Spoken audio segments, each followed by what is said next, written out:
জল ভরা মেঘ ওই দু চোখে দেখতে আমি পেয়েছি, একলা মনে নির্জনেতে তোমার ছবি এঁকেছি।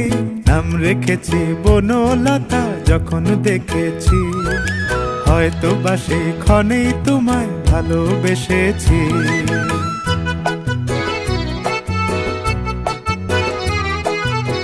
বনলতা কথা হয়ো না গো কুণ্ঠিতা, বনলতা কথা হয়ো না গো কুণ্ঠিতা। একটি কথাই শুনবো বলে তাই তো কাছে এসেছি, বলবে কি গো আমিও তো তোমায় ভালোবেসেছি। একটি কথাই শুনবো বলে তাই তো কাছে এসেছি,